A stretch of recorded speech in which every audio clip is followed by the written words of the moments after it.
बच्चों इस क्लास में हम लोग देखेंगे एनसीईआरटी के एक्सरसाइज 2.2 का क्वेश्चन नंबर 2। तो 2.2 स्टार्ट में ही कहा था कि प्रूव करना है, तो ये क्वेश्चन प्रूव वाला है। सेकंड क्वेश्चन में प्रूव करना है। लेफ्ट हैंड साइड में है 3 cos इनवर्स x। प्रूव करना है वो cos inverse 4x³ minus 3x के इक्वल होगा, और यहां जो x है वो बिलोंग्स कर रहा है 1/2 से 1 तक। यहां पर स्क्वायर ब्रैकेट है, यानी 1/2 से लगाए 1 तक। लेफ्ट हैंड साइड इसका बहुत छोटा सा है, तो हम लोग क्या किया जाए, इसका राइट हैंड साइड लेके चला जाए। राइट हैंड साइड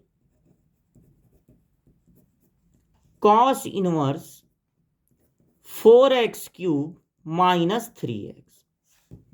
अब देखिए ये जो आप देख रहे हैं ना 4x³ माइनस 3x, क्या वो आपको किसी फॉर्मूले की याद दिला रहा है?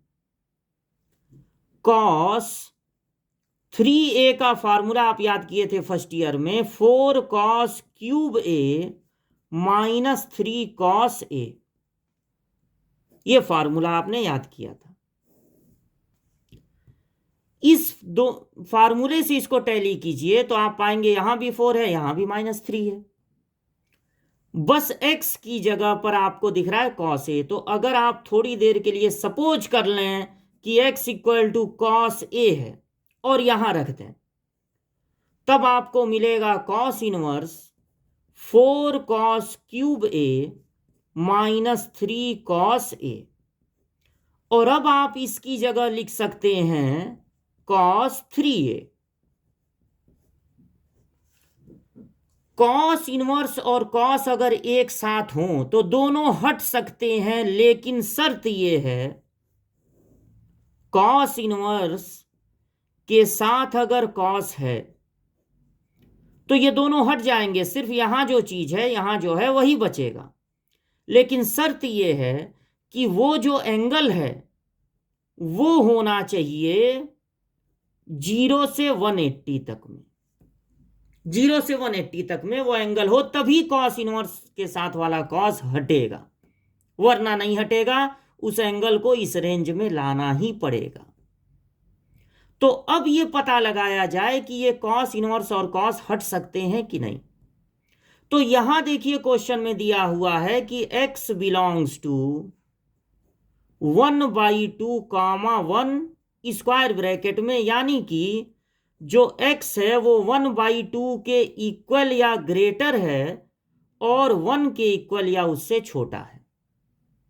आप x को क्या सपोज किए थे, cos a, तो यहां पर आप लिख देंगे cos a। अब चूंकि बीच में cos है इसलिए आप इनको भी cos में कन्वर्ट कर देंगे। तो 1/2 को आप लिख सकते हैं cos 60। cos 60 होता है ना 1/2। और यहां पर आप लिख सकते हैं cos 0, क्योंकि cos 0 की वैल्यू होती है 1। अब यहां पर देखिए जो cos होता है वो एक डिक्रीजिंग फंक्शन होता, मतलब डिक्रीजिंग। अब फंक्शन तो अभी आप पढ़े नहीं है, आपको ये बताते हैं। जैसे मान लीजिए cos 30 की वैल्यू बड़ी होगी और cos 60 की वैल्यू उससे छोटी होगी, मतलब जैसे जैसे एंगल बढ़ेगा वैसे वैसे जो है cos की वैल्यू घटती चली जाती है। एंगल बढ़ेगा तो cos की वैल्यू घटेगी। इसलिए आप जब cos वाले इन इक्वेशन को, मान लीजिए वैल्यू है और इक्वेशन में चेंज करेंगे, तो आपको एक काम करना पड़ेगा, ये वाला इधर लिखना पड़ेगा यानी cos 0, और ये वाला इधर लिखना पड़ेगा यानी cos 60। साइन और टेन में ऐसा नहीं करना पड़ेगा, cos में करना पड़ेगा। अब चूंकि यहां भी cos है, यहां भी cos है, यहां भी cos है, हट गया, तीनों जगह से cos हट गया, यानी a की वैल्यू है 0 से 60। आपको लेकिन 3a के बारे में पता लगाना है, तो आप इसमें 3 का मल्टीप्लाई कर दीजिए, इसमें भी 3 का मल्टीप्लाई कर दीजिए, इसमें भी 3 का मल्टीप्लाई कर दीजिए। अब आप 3a के जगह पे मतलब अब आपको पता चल गया, जगह होगा नहीं, अब आपको पता चल गया कि ये जो 3a है कॉस के साथ वाला एंगल है वो 0 से 180 ही है, 0 से 180 ही है।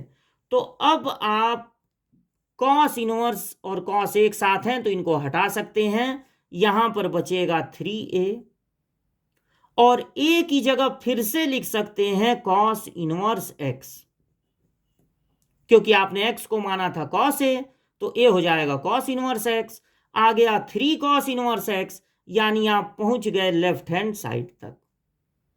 इस तरह से ये प्रूव हो गया कि ये दोनों साइड आपस में इक्वल हैं।